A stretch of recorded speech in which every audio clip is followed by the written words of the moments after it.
Sir నమస్కారం sir. నమస్తే అండి. సార్ 'ఓజీ' సినిమా రిలీజ్‌కైతే మొత్తం కూడా రెడీ అయిపోయింది. ఇంకొక 1 డే మిగిలైతే ఉంది. అయితే మీరొకటి అబ్జర్వ్ చేస్తే సార్, ఇక్కడ 'ఓజీ' విషయంలో వైసీపీ వాళ్ళైతే మౌనం పాటిస్తున్నట్టుగా మనకు కనిపిస్తుంది.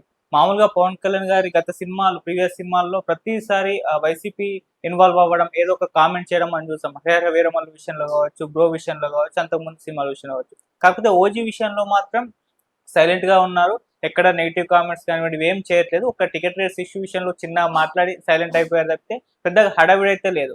మరి దీనికి గల కారణం ఏంటి? అది జగన్మోహన్ రెడ్డి గారే వైసీపీ నేతలందరికీ కూడా ఆదేశాలు జారీ చేశారు. పవన్ కళ్యాణ్ గారి జోలికి వెళ్ళొద్దు అని చెప్పేసి అని ఒక వార్త కూడా బయట వైరల్ అవుతుంది. మరి ఎందుకు ఈ మౌనం? మీ విషయం మీరేం చెప్తారు? అంటే పవన్ కళ్యాణ్ గురించి అతిగా మాట్లాడటం అనేది రాజకీయంగా నష్టమే ఆ పార్టీకి. హ్మ్. అది అర్థం చేసుకోకుండా టార్గెట్ చేశారు. అనవసరమైన విషయాలు కూడా చాలా మాట్లాడారు. హ్మ్. అంటే నిజానికి గత ఎన్నికల్లో ఆయన చేసినటువంటి ఎన్నికల ప్రసంగాలు ఒకసారి చూస్తే, జగన్మోహన్ రెడ్డి చేసినటువంటి ఎన్నికల ప్రసంగాల్లో ప్రధాన భాగం పవన్ కళ్యాణ్ టార్గెట్ చేస్తూ నడిచిన పరిస్థితి కనిపిస్తుంది. అవును. అందులో ఆయన పెళ్లిళ్ల గురించి మాట్లాడటం అనేది కొంచెం అతిగా కనిపించింది. దాని హ్మ్. మీద తీవ్రమైన క్రిటిసిజం వచ్చింది. అది అనవసరమైన వ్యవహారం.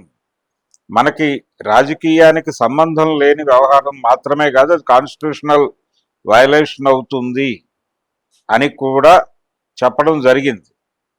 దీనికి సంబంధించి ఒక తప్పు చేశాం మనం అనే ఒక ఫీలింగ్ ఆ క్యాడర్లో ఉంది. ఆ క్యాడర్లో ఉన్న ఫీలింగ్ నెమ్మదిగా ఆయనకి కన్వే అయింది. హ్మ్. కన్వే అయింది కాబట్టి అనవసరం ఏది మాట్లాడాలి ఏది మాట్లాడకూడదు అనే దానికి సంబంధించి కొంత మార్పు కనిపిస్తోంది వైసీపీ వ్యవహార శైలిలోనే. హ్మ్. ఆ మార్పులో భాగంగానే ఇప్పుడు ఓజీ గురించి వాళ్ళు మాట్లాడట్లేదు. నిజానికి హరిహర వీరమల్లు కూడా పాజిటివ్ డైలాగే మాట్లాడాడు ఆయన, అంబటి రాంబాబు. అంబటి రాంబాబు చాలా క్లియర్గా ఈ సినిమా డెఫినెట్గా అద్భుతంగా ఉండబోతోంది, ఇది కోట్లు కొల్లగొట్టబోతోంది, పాన్ ఇండియాలో పవన్ కళ్యాణ్ జెండా ఎగరైపోతున్నాడు అని చెప్పి ఆ స్థాయిలో లేపాడు ఆ సినిమాని. హ్మ్. లేపాడు కానీ సినిమా కంటెంట్ బాగాలేకపోవడంతో వాళ్ళు కూడా ఏం చేయలేకపోయారు. అలా ఒక పాజిటివ్ టోన్ అని కాదు కానీ ఎక్కడ కేంద్రీకరించాలో అక్కడ కేంద్రీకరించాలి. ఇప్పుడు యుద్ధం ఎలా మారిందంటే పరిస్థితి, వాళ్ళు ముగ్గురు ఒకే కాంపౌండ్లో ఉన్నారు, ఒకే టీచర్ కింద ఉన్నారు. వాళ్ళు భారతీయ జనతా పార్టీ కరుణా కటాక్షాల వలన మాత్రమే మన జీవితాలు ఉన్నాయి అని ముగ్గురు నమ్ముతున్నారు. హ్మ్. ఏది పవన్ కళ్యాణ్ నమ్ముతున్నాడు, జగన్మోహన్ రెడ్డి నమ్ముతున్నాడు, చంద్రబాబు నాయుడు కూడా నమ్ముతున్నాడు. తమకి అధికారం పోవడం, పరిస్థితి ఇలా ఇలా దాపురించటం, ఇది ఢిల్లీ దేవుడి కటాక్షం మన మీద లేకపోవడం వలన జరిగిందని జగన్ అనుకుంటున్నాడు. అంతే తప్ప ప్రజలు అనే ఒక క్యారెక్టర్ ఉంది ఇక్కడ అనే విషయం మర్చిపోతున్నారు. ఈయన మర్చిపోయాడు, తనకు అధికారం ప్రజలు ఇచ్చారని ఆయన అనుకోవట్ల చంద్రబాబు. హ్మ్. ఢిల్లీ దేవుడి కటాక్షం వలన నాకు అధికారం వచ్చింది అనే బలమైన నమ్మకంతో ఆయన ఉన్నాడు. ఢిల్లీ దేవుడి కరుణా కటాక్షాలతో ఏదో ఒక రోజు నేను అధికారంలోకి రాకపోను అనే నమ్మకంతో పవన్ కళ్యాణ్ ఉన్నాడు. సో అందరూ ఢిల్లీ దేవుడి కటాక్షం కోసం ఉన్నారు అక్కడ. ఈ కటాక్షం సరిగా ప్రసరించాలంటే మన వ్యవహార శైలి కూడా పద్ధతిగా ఉండాలి అని ఒక ఒక ఆలోచనకు వచ్చేసాడు ఆయన, జగన్మోహన్ రెడ్డి. వచ్చి క్రిటికల్ అంటే జనాలకి వెగటు పుట్టే లాంటి వ్యవహారాలు కాకుండా కొంచెం క్రియేటివ్గా వెళ్ళాలి అనే అభిప్రాయంతో ఈ ఓజీ సినిమా గురించి అతి చెయ్యొద్దు, వాళ్ళు రెడ్ బుక్ చూపిస్తే వీళ్ళు బ్లూ బుక్ చూపించడం అనే పరిస్థితి వచ్చింది ఆ మధ్య. ఇది వద్దు, మనం ప్రజల మనసులు గెలుచుకోవాలి, ప్రజల మనసులు గెలుచుకోవడానికి సంబంధించి మనం కొంచెం పద్ధతిగా వెళ్ళాలి అనేది అర్థమైంది ఆయనకి. అర్థమైన ఆ మార్పు కనిపిస్తోంది. ఆ మార్పు కనిపిస్తోంది స్పష్టంగా. ఆ మధ్యకాలంలో ఆయన కొన్ని ప్రాంతాలకు వెళ్ళినప్పుడు కొన్ని నష్టాలు జరిగినాయి. ఆయన పల్నాడు ఏరియాకి వెళ్ళినప్పుడు ఒక దళిత వృద్ధుడు చనిపోయాడు. అవును. చనిపోయినప్పుడు అటు నుంచి వచ్చిన విమర్శలకి వీళ్ళు చాలా ర్యాష్గా సమాధానాలు చెప్పారు. దాని మీద ఒక రివ్యూ మీటింగ్ జరిగింది జగన్మోహన్ రెడ్డి ఇంట్లో. ఆ రివ్యూ మీటింగ్లో మనం కొంచెం రూడ్గా బిహేవ్ చేస్తున్నాం, ప్రజలకు వెగటు పుట్టేలాగా ప్రవర్తిస్తున్నాం అని భారతి గారి దగ్గర నుంచి ఒక క్రిటిసిజం వచ్చినట్టుగా ఒక ప్రచారం ఉంది బయట.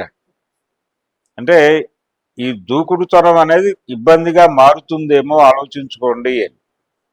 కాబట్టి ఎక్కడో వినటం మొదలైంది. జగన్మోహన్ రెడ్డి వింటున్నాడు ఇప్పుడు. వినడం అనే దాని ద్వారా వచ్చినటువంటి ఒక ఇది చంద్రబాబు నాయుడిని పొలిటికల్ ఏరియాలో పొలిటికల్ డెసిషన్స్ మీద రాజకీయ విమర్శలు చేయాలి తప్ప వ్యక్తిగత విమర్శలు చెయ్యకూడదు అనేది ఒక రూల్. గతంలో ఎన్నడూ లేదు. అంటే చంద్రబాబు నాయుడికి ముందు లేదు. చంద్రబాబు నాయుడు కూడా ఇలా పర్సనల్ ఏరియాకి వెళ్ళి మాట్లాడేవాడు.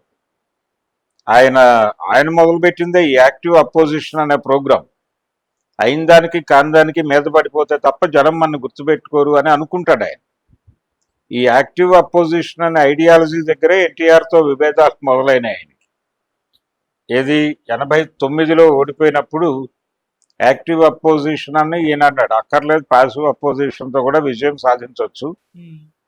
ఎక్కడ ఏది మాట్లాడాలో అక్కడ అది మాట్లాడితే చాలు, ఎక్కడ ఏ పని చేయాలో ఆ పని చేస్తే చాలు, అతిగా చేయక్కర్లేదని చెప్పి ఆయన కంట్రోల్ చేశాడు. కంట్రోల్ చేసి ఎవరి వ్యాపారాలు వాళ్ళు చేసుకోండి, జనం కదిలినప్పుడు వాళ్ళతో పాటు మనము కదలాలి, అదొక్కటే గుర్తుపెట్టుకొని మిగిలిన వ్యవహారాలు వద్దు అని చెప్పాడు. అదే నడిచింది. అవి కరెక్ట్గా 5 ఏళ్ళు తిరిగాక జనం తిరిగి అధికారం తెచ్చి ఆయనకి ఇచ్చేశారు పద్ధతిగా. అదొక style. Chandrababu Naidu active opposition అనేది ఆయన ఫార్ములా. దాన్ని పట్టుకుని జగన్ పాకులాడాడు. ఇప్పుడు ఆ ధోరణి నుంచి కొంచెం మళ్ళుతున్నట్టుగా కనిపిస్తోంది. ఆ మళ్ళీ పొలిటికల్ క్రిటిసిజమే చేద్దాం మనం, అనవసరమైన పర్సనల్ లెవెల్కి వెళ్ళిపోయి మనం వాళ్ళ పర్సనల్ ఏరియాలో మనం డ్యాన్స్ చేసి వాళ్ళు వచ్చి మన పర్సనల్ ఏరియాలో డ్యాన్స్ చేసే పరిస్థితి కల్పించొద్దు. అటువంటి తలకాయ నొప్పి వద్దు. మనం పొలిటికల్ క్రిటిసిజం మీదే దృష్టి పెడదాం, జనంలోకి అలాగే పెడదామని ఎక్కడో వాళ్ళు సీరియస్గానే నిర్ణయం తీసుకున్నారు. అందులో భాగంగానే ఇప్పుడు ఓజీ సినిమా గురించి అనవసరమైన రెడిక్యూల్ చేస్తూ అలాంటి భావజాలంలోకి వెళ్ళటం మాత్రమే కాదు, పవన్ కళ్యాణ్ మీద క్రిటిసిజం కూడా తగ్గింది. గతంతో కంపేర్ చేస్తే గత 6 నెలల నుంచి తగ్గింది. హరిహర వీరమల్లు కంటే ముందు నుంచే తగ్గింది.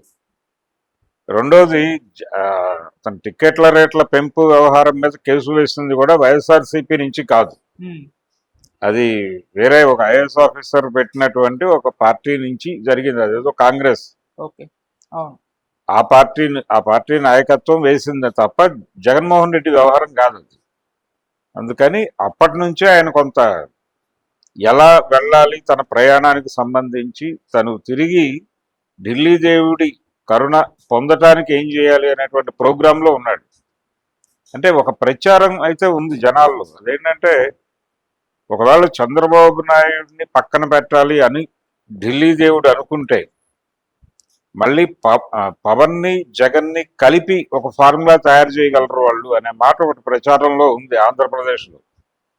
అందుకని కూడా ఆయన ఏమో అలా జరుగుతుందేమో, అలాంటి అవకాశాన్ని మనం మిస్ చేసుకుంటామేమో అతిగా మాట్లాడి అనే ఉద్దేశంతో కూడా పవన్ కళ్యాణ్ని తప్ప, నేరుగా చంద్రబాబు నాయుడిని, ప్రభుత్వ విధానాలని తప్ప వ్యక్తిగతంగా పవన్ కళ్యాణ్ గురించి ఎవరూ క్రిటిసైజ్ చేయొద్దు అనేది ఆ యాంగిల్లో కూడా ఆయన ఒక ఇండికేషన్, ఒక కాషన్ నోటీసు పంపించి ఉండొచ్చు. అది కూడా కారణం అయి ఉండొచ్చు పవన్ కళ్యాణ్ గురించి మౌనంగా ఉండటానికి సంబంధించి. ఇదివరకు అయితే అనవసరమైనటువంటి విషయాలు ఒంటికాలి మీద లేచి ఆ ధోరణి కనిపించక. Thank you so much. Thank you.